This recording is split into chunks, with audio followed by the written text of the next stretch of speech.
Olá, bom dia! Começa agora o Câmara com Notícias. Câmara amplia debate. Câmara amplia limite de receita para empresas participarem do Super Simples. Adiada para amanhã desta quarta-feira a votação no plenário da proposta que muda a forma de exploração do petróleo na camada pré-sal. Do Salão Verde ao vivo, Carolina Nogueira. Em mais um dia de maratona de reuniões sobre a PEC do teto de gastos, o relatório é lido na comissão especial. A votação fica para amanhã. Do corredor das comissões, Mariana Prischitsky. A comissão discute o futuro do esporte brasileiro com o ministro Leonardo Pisciani. Hoje é quarta-feira, 5 de outubro. Agora em Brasília, 8 horas e 50 minutos. Esses são os destaques do Câmara com Notícia, que já está no ar. O presidente da Câmara dos Deputados, Rodrigo Maia, receberá na manhã desta quarta-feira o presidente do Senado, Renan Calheiros. Na pauta da reunião está a reforma política. Segundo informações da agência Senado, a ideia é acertar os caminhos para dar prioridade à pauta já neste mês de outubro. E o Câmara com Notícia começa agora essa reportagem que você vai ver especial sobre, ao longo desses 2 anos, a operação da Operação Lava Jato, que já prendeu e condenou dezenas de políticos e empresários. Além disso, teve desdobramentos importantes à Operação Lava Jato, como a criação da Comissão Especial da Câmara, que analisa as 10 medidas contra a corrupção propostas pelo Ministério Público e subscritas por 2 milhões de brasileiros. Mas como essas propostas vão funcionar na prática? É o que você vai ver a partir de hoje aqui no Câmara com Notícia, numa série de 4 reportagens especiais. No primeiro episódio, a gente mostra como a experiência mundial no combate à corrupção serviu de exemplo para a discussão feita no Brasil.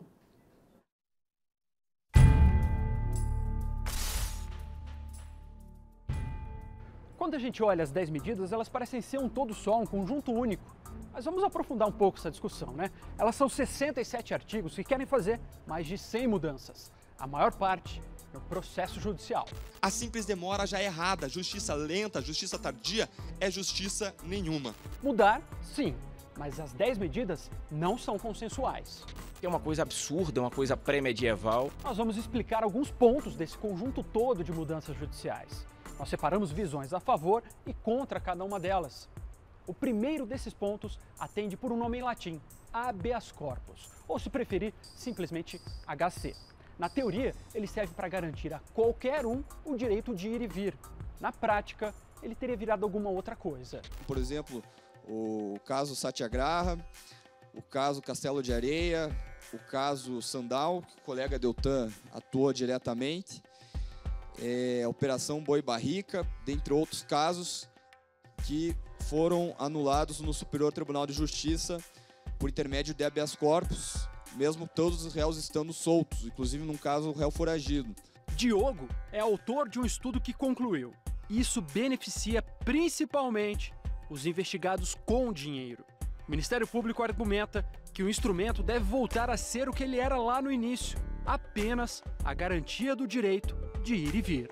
Os advogados discordam. Na época da ditadura militar, nós tivemos só naquele momento a redução e a restrição ao habeas corpus. O HC ele tem que ser amplo, total e restrito para que efetivamente se possa garantir o direito à liberdade das pessoas. Diante dessa bola dividida, o relator do texto deve deixar o HC como está. Se nós ajustarmos outras medidas, creio que supera esse problema sem mexer numa salvaguarda que tem toda uma simbologia no país, né? Para falar do nosso próximo ponto, a gente lembra de uma metáfora bíblica, a da árvore envenenada. Uma árvore ruim só pode produzir frutos também ruins. Essa ideia dá nome a uma teoria do direito, que diz que ações ilegais só podem produzir resultados também ilegais. Ou seja, as provas, ou se preferir os frutos nesse caso, não valeriam nada. Para os promotores, essa é uma teoria que beneficia principalmente os criminosos mais ricos. Para um crime de tráfico de entorpecentes, a investigação se iniciou a partir de uma denúncia anônima, né? E essa investigação foi considerada regular. No caso de um crime de corrupção, que envolvia crime do colarinho branco, né? A denúncia anônima foi considerada ilícita e, portanto, anulou totalmente a investigação. Um segundo problema. Essa teoria veio do direito americano. Lá, o tempo criou exceções à regra. Isso o Brasil ainda não importou. As 10 medidas trazem 8 novas exceções. Atenção no detalhe. Entre as novidades está a que autoriza a prova obtida de boa-fé. Você ia torturar um suspeito e depois fez isso de boa-fé porque tinha um crime muito mais grave por trás daquilo. Você ia chutar uma porta de uma residência sem um mandato e encontrar alguma coisa. Não, eu fiz de boa-fé porque eu imaginava, quer dizer, esse parâmetro da boa-fé, ele é tão assim abstrato que eu tenho certeza que nós iremos enveredar pelo Estado policialesco, nós vamos esquecer o Estado democrático de direito. Eu acho isso um absurdo, a proposta disso. A gente vai ter que achar uma redação que nos permita talvez dar um pequeno passo, né? Não poderá ser com a amplitude proposta, mas um pequeno passo a gente vai dar. Essa cena aí poderá ficar mais comum. Entre as propostas está a de prisão preventiva para identificar e recuperar o dinheiro desviado. É como se alguém comete um roubo a um banco bilionário. Eu acho que enquanto o valor não é recuperado, você tem um risco real de que esse indivíduo fuja e ainda fique com o produto do crime. O preso preventivamente muitas vezes nem é réu. Ele é réu. Ele se manifestou, ele não foi ouvido. Então eu sou favorável a que a prisão seja o resultado de um processo, jamais o início dele. Habeas corpus, provas ilícitas e prisão preventiva são instrumentos que já existem e que podem mudar. Há também sugestões para incluir novas ferramentas no direito. É o caso do informante confidencial, com a identidade mantida em sigilo, se ele estiver correndo risco de morte. Esse informante confidencial ele nem será levado a juízo para prestar testemunho e depoimento. É apenas para que, em situações de extremado risco para quem se expõe, o seu anonimato deve ser preservado, o que não quer dizer que a investigação não será feita de maneira à obtenção de provas de forma lícita, né? Com a monstruosidade constitucional, ao meu ver, que o Estado possa esconder do indivíduo a testemunha que usa contra ele. Acho que há uma nítida confusão entre sigilo e proteção de testemunha. Proteção de testemunha, nós já temos o nosso processo. Outra novidade atende por um nome em inglês, whistleblower, o apitador, ou na tradução que vem aí, o reportante do bem. É a pessoa que, sabendo de um crime, faz a denúncia e entrega todo o esquema. Haverá até mesmo prêmio para isso. Pela proposta original, até 5% do valor recuperado. Mais uma novidade está sendo trazida pelo relator. Em inglês, plea bargain. Em português, transação penal. A possibilidade de que o criminoso confesse o crime e faça um acordo, o que economiza tempo e recursos judiciais. Calma aí, eu sei que isso tudo é de dar nó na cabeça e que é mesmo complexo. O importante é entender justamente isso, que cada vírgula, cada frase pode ter um impacto imenso naquilo que vai sair aqui da Câmara. E agora eu queria te convidar para dar o próximo passo. Depois de entender, é hora de você mesmo participar.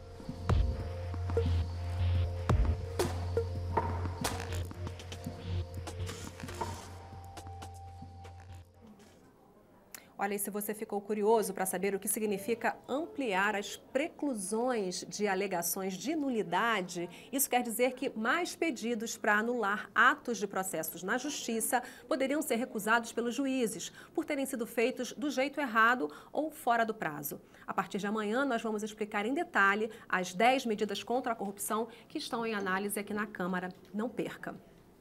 E um dos principais personagens da política brasileira completaria nesta quinta-feira 100 anos, se estivesse vivo. Em 6 de outubro de 1916, nasceu no interior de São Paulo Ulisses Silveira Guimarães, o doutor Ulisses, que permanece vivo na memória de quem acompanhou o processo de redemocratização do país.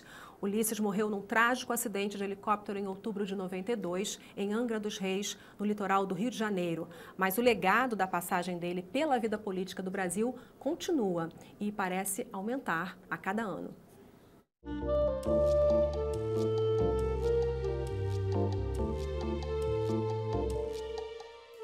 Nos 100 anos do nascimento de Ulisses Guimarães, uma lição sobre a responsabilidade do poder.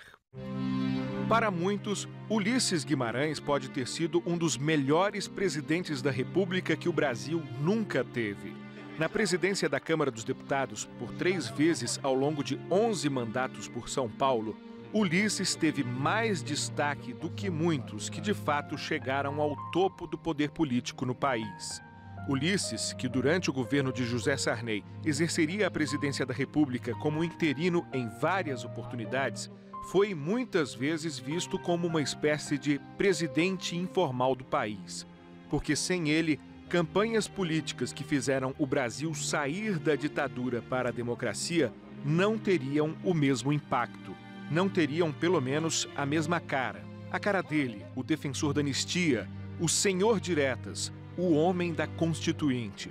O político que, consciente da atração humana pelo poder, sabia exercê-lo na medida das necessidades do país. Dizia, né, que o poder era afrodisíaco.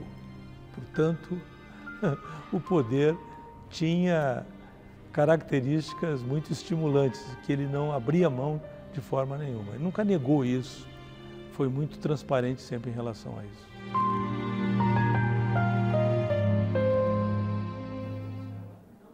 Depois de muita discussão, o relator da proposta de emenda à Constituição que limita os gastos do governo, o deputado Darcísio Peronde, apresentou nesta terça-feira o parecer final à matéria. O presidente da comissão especial que trata do assunto, o deputado Danilo Forte, concedeu vistas coletivas e marcou a votação do relatório para esta quinta-feira.